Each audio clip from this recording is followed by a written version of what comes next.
Welcome back at WNST, Towson, Baltimore, and Baltimore Positive. We are positively into football season.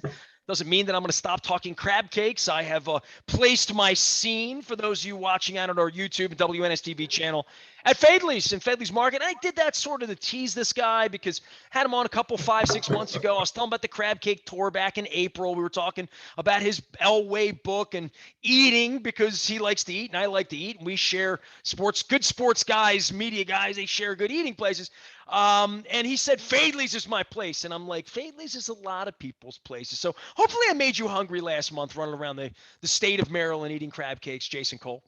Yes, absolutely. Anything where you're running around Maryland getting crab cakes, but especially at Fadley's. Well, it was better than running around sort of fake training camp and watching these lousy football games. I was on day 28 of the tour in Frederick, Maryland at this beautiful place called the Tasting Room when I saw J.K. Dobbins roll up his knee and yelled through my mask in the bar, no.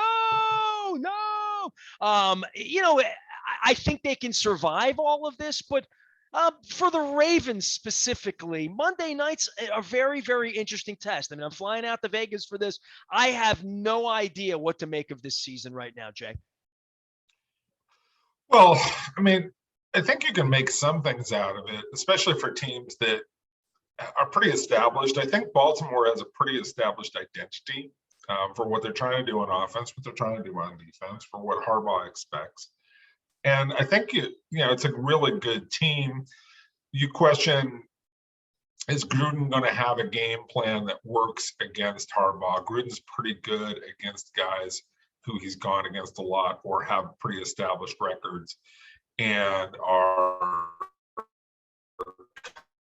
coaches that he considers equals. Not that I would necessarily consider Gruden an equal Harbaugh, especially lately, but I would say that Gruden thinks he's the equal of Harbaugh, and that presents its own little challenges.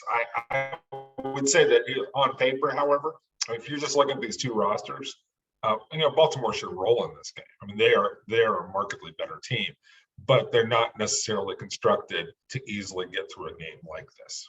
Jason Cole joining us here. You can follow his journey out on Twitter. He's not the mayor of Laverne or wherever that town is in Tennessee where the other Jason Cole is. He's the football one. I reached to you because of the surreal nature of football in Vegas and you covering the league for 3 decades and me being off the boat with the Ravens in now year 26. And, we're going out to Sin City to do this Vegas thing that I had Clark Judge on earlier. Said Pete Rozelle would be rolling over and like all of that. So I kind of hit you for the surreal nature of all that. But then there's just what's going on the last year and a half in general and COVID testing and all of this. Unvaccinated quarterbacks are now de rigueur. An Achilles heel for your organization. Oh, absolutely. Look, I don't get it. If you're a quarterback and you're the leader of an organization and you're not vaccinated, what are you doing? Well, you're trying to get through a season. The only thing I can say is that these guys that make so much money, they think that they're above the rest of the team. But this is a team activity. And I know everybody's saying, it's, a player's choice. No, it's not. It's not really a player's choice. You're in a group activity. You're around other people on a constant basis, in close contact, if not in literal contact, with other people who may be sick. This is one of the most hazardous jobs you can possibly have in a COVID world. It is your duty, not necessarily to the nation, okay? I don't mean that, although I personally believe that is, but it's your duty to the other guys around you to do whatever you can to make it through the season from a competitive standpoint and to stay healthy from a literal standpoint so you don't get other people sick. So the fact that we get guys like Carson Wentz or Lamar Jackson or Kirk Cousins or go on down the line. Well, Cam Newton's unemployed, right? Right. I mean, I don't understand. I don't understand what people are thinking. And because so many people have taken this vaccine and they're fine, especially people who are already very healthy. I don't get it. But whatever. Well, I'm sort of tired of from a arguing. football perspective, for what we've seen for the league and testing and all these places, it feels like the minute they give guys 3 days off this weekend, we're going to have more. We're back to that point. We played Wednesday afternoon football here last year. I don't know that it will get to that point, but Mhm. certainly vaccination for teams. I remember when the Eagles were below 50%, back in June. I know, in college football, Lane Kiffin goes, crowing about it and then gets it himself in Mississippi. I still think this will be a factor in the season to the detriment of somebody's season, quite frankly. Got to make sure it's Well, not your team. it's already a fact. I mean, if Zach Martin can't play on Thursday night, okay, in the opener for Dallas, I mean, that's their best offensive lineman. And what kind of condition is he going to be in the rest of the season if he truly has? I mean, I don't know if he's vaccinated or not vaccinated. But what if you get a player who's, one of the rare cases where a guy really doesn't feel well the rest of the season? There, look at baseball. There's a ton of those guys. Whether it was Eduardo Rodriguez with the Red Sox or Yoan Moncada with. There's a bunch of players who didn't feel particularly good for a long period of time. And there are a bunch of college football players we've been hearing about. What if your performance is substandard? So, yeah, I mean, look, I'm a little tired of talking about it because we've been going around and round and round about it. But if you're in a team activity, if your job depends on everybody being together and playing together and for the purpose of trying to win a Super Bowl, or at the very least trying to entertain people and play every week, I don't know how you don't see it as your responsibility to get vaccinated and do everything you can to protect your job and protect your team. I knew when I started getting sports writers on here, we'd start making sense. Jason Cole, talking all things football. All right, so I get you on and figure I could wind you up about the Raiders, and I see like your most recent tweet before I went on was about Mike Mayock and John Gruden. I talked to JT the Brick. I've got Amy Trask coming on, one of your running mates out there in the Bay Area, the Princess of Darkness. So I'm trying to go through all the history of Ghost to the Post and Raiders and Baltimore and all this. I have no basis for Vegas on all this, but I will say, once you start to do the math on how much money Gruden's made, where this is, where COVID was last year and shutting the building down, how much tickets are to go, it is amazing how mediocre the Raiders have been, right? Mediocre? 8-8. They're 19-29 since Gruden came back. That's not mediocre. And Gruden hasn't been great as a coach. He's been at best an 8-8 coach since he won the Super Bowl 20 years ago. All right. And I know he didn't coach a lot of those years, but in the years that he's actually coached, he's been entirely mediocre, if not below par. And so people make fun of Jeff Fisher all the time, as being this classically mediocre coach. John Gruden is every bit of, if you're going to criticize Jeff Fisher, John Gruden is right there in terms of having one high point in his career and living off of that one high point where he took over somebody else's team, took them to a Super Bowl, and then we've discovered he's not very good at personnel. He's not very good at running an organization. And if you look at their draft picks, and I'm not saying that the 5 guys that they took in the first round in 2019 and 2020 are busts. We don't know that yet completely, but none of them are impact players. And if you're taking players in the first round of in this league, and you take 5 of them in 2 years, at least 2 of those guys should be impact players, guys who change the X's and O's of the game. And none of those guys, Josh Jacobs doesn't, Henry Ruggs doesn't do that, Abram doesn't do that, Arnett doesn't do that. None of those guys that they have drafted in that 2-year period, we'll see what happens this year, are impact guys. And that is a damning statement about the personnel side of it. And I know Mike Mayock's in charge, but John Gruden is the one with the final say. And John Gruden's fingerprints are all over all of those picks, especially the offensive players like Ruggs and Jacobs. Well, Mayock being famous too, and on TV, and Gruden coming back, and Mark Davis giving all this money and getting all this money from Adelson and the state of Nevada.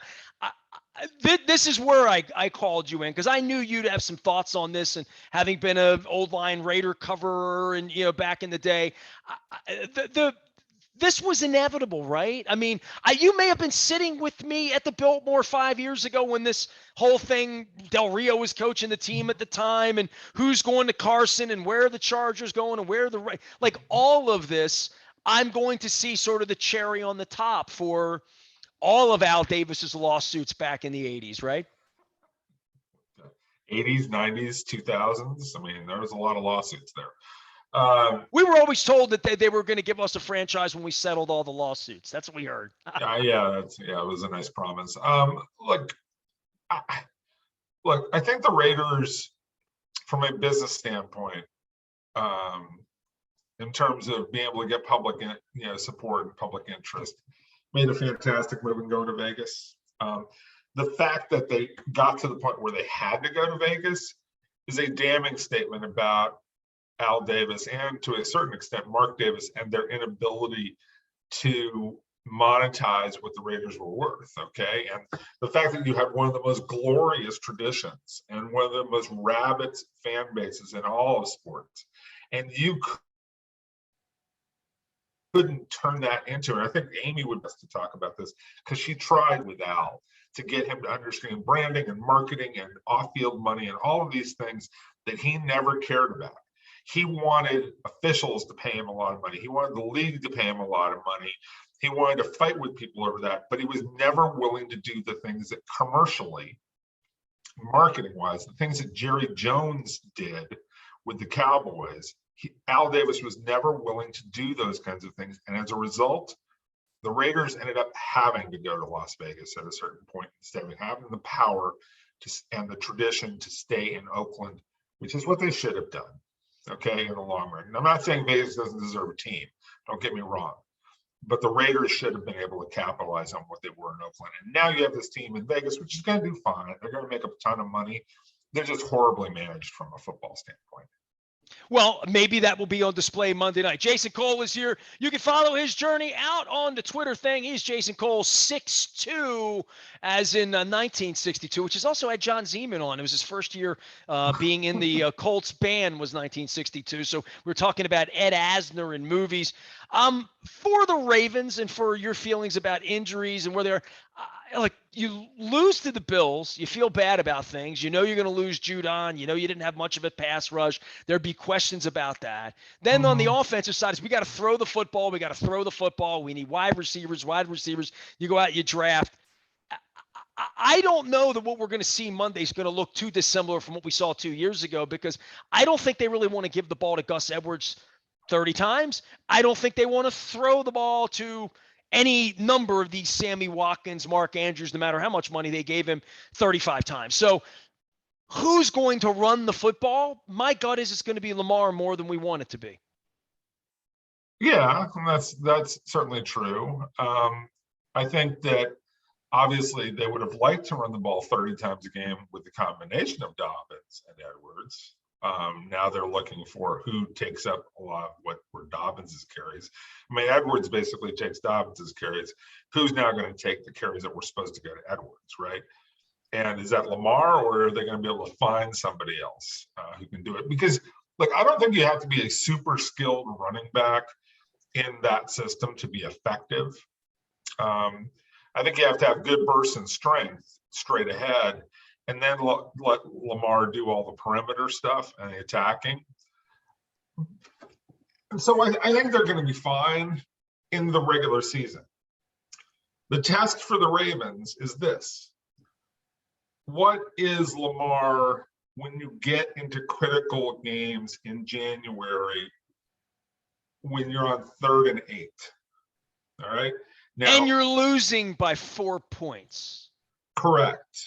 It's a close game because the other team has a really good defense. It's very disciplined and is not going to attack Lamar and give him opportunities to take advantage of him. They will sit back and let Lamar come to them and play disciplined, right? Which is what happens against Lamar, all right?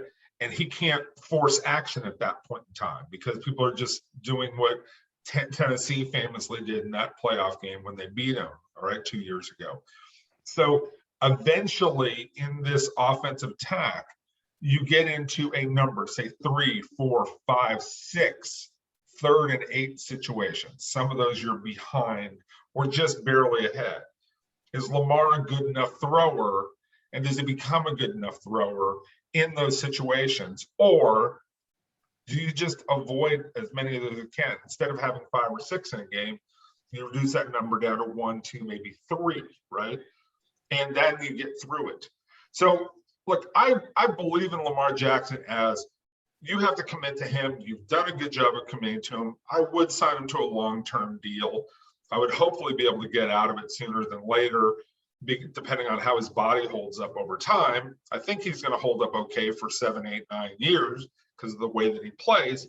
All of that said, I think that a number of things have to align for you to win a title with Lamar Jackson as your quarterback. And among those things that have to align is you got to avoid a certain number of situations that put him in jeopardy as a passer. And conversely, you probably need some luck that other teams that have better quarterbacks, and that's Kansas City and Buffalo, don't beat you along the way. Well, you mentioned him throwing the ball. There's so many other things that go on in that orchestra right now, including the offensive line protecting him. Once they lost Stanley last year, that became problematic. Now they don't have the running back who probably, in their mind was going to carry the ball 200 to 250 times, right, throughout the course of the season. I don't know where those handoffs go. I know they've talked about wanting to pass more efficiently and all of that. They were very efficient a couple of years ago, not as much last year. But part of that is who's going to catch the football. And it all falls on Lamar. There were drops last year. Lamar had his own number of issues. But I think as an orchestra, we haven't seen this at all. Like, they haven't put the team on the field yet. Right, Zeitler, Villanueva, all of that. That's why, to me, I'm very fascinated with how this goes on Monday night for them. Yeah, I mean, look, again, I don't think that what you're going to see on Monday night is going to be terribly much different than what you saw last season in terms of design.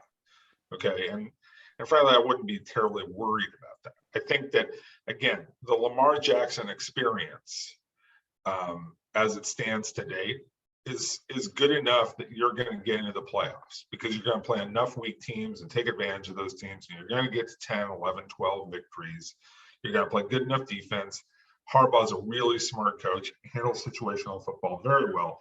You're a playoff contender, okay, barring, the roof caving in and some other. Well, you're up on the Ravens and down on the Raiders. You think the Ravens I'm going to be happy Tuesday flying home, huh? Well, I don't know. Look, I don't want to say that on Monday because the first week of any NFL season is so unpredictable because of what you're talking about previously, which is people don't play in the preseason. So the first 2-3 weeks of any NFL season are basically what the preseason used to be. People getting back to hitting, getting their timing back, getting used to tackling again. So a lot of freaky things happen in the first 3 weeks of the season. But I'm talking about over 17 games. Over 17 games, I'm not worried about the Ravens, barring, a number of things that are unpredictable, injuries, bounces the ball, things like that. I think this is a really good organization that's going to win 10, 11, 12 games, and it's going to be right there at the end as a playoff contender. That's what they are. What I worry about when I think about them is how do they get through the playoffs and how do those games get executed so that they can take advantage of what they have with Lamar Jackson and cover up for the things that he doesn't do well. And that's simple. He's not a great, efficient passer. He was 2 years ago when he burst onto the scene and people didn't know how to deal with him. Last year, they took some things away from him. They forced him to do some things differently. He was not as explosive. That's okay. That's what the league is going to do. They catch up with people. We've seen it time and time again. Now, what does he do to adjust? Does he become a better pocket passer? Does he become more efficient?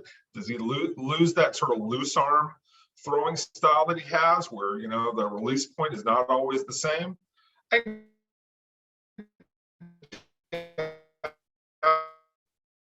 That changes. I really do. I think, but even if he doesn't progress, you've got last year as sort of your platelet for what you're looking ahead to. And last year is good. You're in the playoffs. You're a contender. You're close. I'll take my shot with that.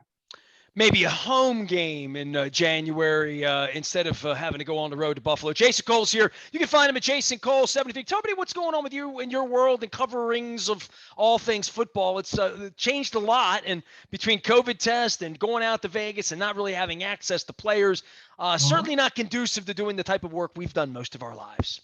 No, but most of the work that I've done most of my life is sort of transitioning to more books. Working on another book right now. Actually wrote a screenplay recently, so knock on wood. Wow, real writing. Yeah, and so those are two projects. I've got about 16 others that are waiting to go, and Hall of Fame voter, and obviously keep track of the league very closely. But that's what I say. Look, I'm glad that I don't cover the league on a day in and day out basis now, because I think it's really hard to develop relationships with, the most important people in the league, in my view, which are, the players. I mean, that's what everybody comes to watch,